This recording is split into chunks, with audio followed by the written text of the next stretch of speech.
All right, welcome to this high-speed explainer. Think of this as your ultimate study boot camp for the MAPEH 8 Asian Arts exam. If you're feeling, totally overwhelmed by all those dates, definitions, and endless cultural shifts in your textbook, you're in the exact right place. We're going to distill the whole shebang down to the absolute essentials. So, ready to ace this thing in under 10 minutes? We're completely skipping the fluff to give you exactly what you need to pass. Put away your distractions, unless you're watching this on your phone, of course. Grab your focus and let's dive in. We're going to track how Asian visual arts have totally evolved, going from ancient traditions literally etched into the skin, all the way to massive, global spectacles broadcast on our digital screens. Geographically speaking, Asian arts are really split between two distinct eras. On one side, you've got these areas like the Philippines, Thailand, and India that are absolutely famous for deeply rooted traditional physical arts. We're talking tattooing and body piercing. But then, on the flip side, you have the modern digital landscape completely dominating places like South Korea and China, where digital comics and animation have just absolutely exploded.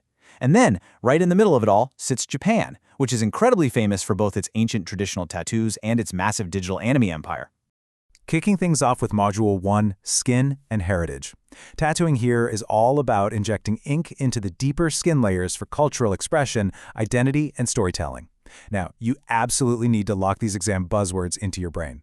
First up, Japan's traditional form is called irizumi. It's huge on motifs like dragons and cherry blossoms, which actually symbolize strength, courage, and beauty. Over in the Philippines, the term you need to know is batok. This is the traditional kalinga tattooing method, famously kept alive by the legendary artist Wang Od. And a quick, slightly painful fact for your memory bank. True batok is literally tapped into the skin using just a citrus thorn and a bamboo stick. Ouch, right? But for the Kalinga people, this represented immense bravery, high status, and vital tribal identity.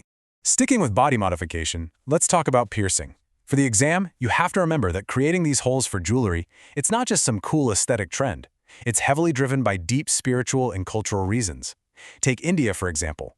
Nose and ear piercings there hold incredible religious significance, tied to Hindu traditions, and they're closely associated with beauty and important marriage rituals. Contrast that with Thailand, where piercing is a major practice among the Karen and Lahu Hill tribes. For them, it's deeply, intimately tied to their spiritual customs and tribal ceremonies. Okay, moving on to Module 2. Here, we see this absolutely game-changing cultural shift from skin to digital screens. You need to memorize that Webtoons originated in South Korea, and they were designed specifically for vertical smartphone scrolling. Unlike your standard print comic book that uses a horizontal grid, Webtoons are made to be scrolled down infinitely on your phone. They were really popularized by platforms like Line Webtoon and Kakao. To put that into perspective, a hardcore Webtoon fan probably scrolls the length of an entire skyscraper every single day. Meanwhile, China has its own massive digital comic industry called manhwa. Hosted on huge platforms like Tencent and Bilibili, manhwa leans heavily into Chinese mythology, martial arts, and fantasy. Still on screens, let's hit animation. This is all about hand-drawn or computer-generated moving images, and you need to connect 3 specific countries to their totally unique styles. First, obviously, Japan dominates with anime. Known for highly detailed art, super unique storytelling, and a literal global fanbase. But China is rapidly catching up with donghua. This is a rapidly growing sector that's deeply rooted in rich Chinese folklore and martial arts. And you definitely can't forget South Korea. They are a massive global hub for K-animation. Not only do they create their own original stuff and adapt those famous webtoons into TV shows, but they're also an absolute outsourcing powerhouse for major global studio work. All right, jumping into Module 3, Sound and Spectacle. Here we're looking at music videos, essentially short films that just totally elevate the emotional and visual connection you have with a song. South Korea is an absolute juggernaut here. This is driven by the massive global impact of the Hallyu wave. Think of those insanely dynamic performances, perfectly synchronized dance routines, and megastars like BTS, Blackpink, and IU.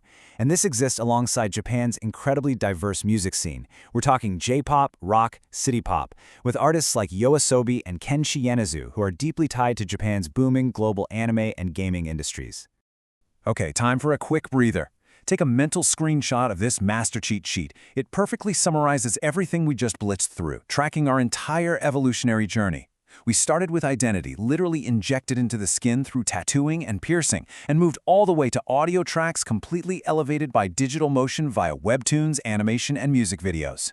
Just make sure you can match up each art form to its key countries and those crucial exam buzzwords, all right? All right, showtime. Close those textbooks, shake out the nerves. We are officially entering the interactive exam prep zone to test your recall right here, right now. We've got 3 challenges ahead pulled straight from your book's exercises. I'll lay out the challenge. You can go ahead and hit pause to figure out your answer, and then we'll review it together. Let's do this. Challenge 1 is a visual ID test. I want you to hit pause and match these 5 images to their correct art form. Your options are tattooing, body piercing, webtoon, animation, or music videos. Just look at the visual cues here. We've got a massive concert crowd, a 3D character, multiple ear piercings, a digital romance comic, and an artist working with a needle. Go ahead and lock in your answers. Let's see how you held up. Number 1 is music videos. It perfectly captures that live spectacle. Number 2 is animation, showcasing that classic character design. Number 3, pretty clearly, is body piercing. Number 4 is a webtoon, showing off that vertical digital comic style. And finally, number 5 is tattooing. So, how'd you do? 5 for 5? Let's hope so. Moving right along to challenge 2. This one's going to test your critical thinking a bit more. Hit pause to tackle these true or false statements, and then try your hand at the identify section. Read them carefully, though. Don't let those tricky buzzwords trip you up. All right, pause now, and then let's check. Okay, let's check your work. For the true or false section, number 1 is false. Why? Because webtoons originated in South Korea and are read vertically, not horizontally. Number 2 is true. K-pop dance is definitely known for its highly synchronized movements. Number 3 is false. Remember, batuk is the traditional tattooing method from the Philippines, not India. Now for the identify section. The traditional tattooing style of the Philippines, that's batuk. The country famous for pumping out high-quality anime, Japan for sure. And the digital comic format hailing from South Korea, those are webtoons. All right, final test. Challenge 3 is a straight-up vocabulary check. Use the word bank provided to fill in the missing exam buzzwords for sentences 1 through 7. Grab a mental pencil, hit pause, and fill in those blanks. And here is your final answer key. Let's make sure you've absolutely locked in these critical exam terms. Number 1, the traditional Japanese form of tattooing is called irizumi. Number 2, the kalinga tattoo from the Philippines is created using the batak method. Number 3, tattoos often represent cultural identity, bravery, and tradition.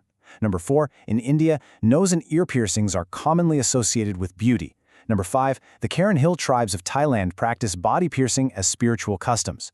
Number 6, digital comics read by scrolling on a smartphone are known as webtoons. And finally, number 7, donghua is the term used for Chinese animation. And with that, you are completely ready for your exam. I mean, look at how much ground we just covered, perfectly blending the old world with the new. But as we wrap up this explainer, I want you to ask yourself a question. If these rich traditions evolved from ink tapped into skin all the way to stories seamlessly scrolling on our smartphone screens, what entirely new digital stages will Asian artists conquer next? It's pretty wild to think about. All right, good luck on your MAPEH 8 exam. You've totally got this.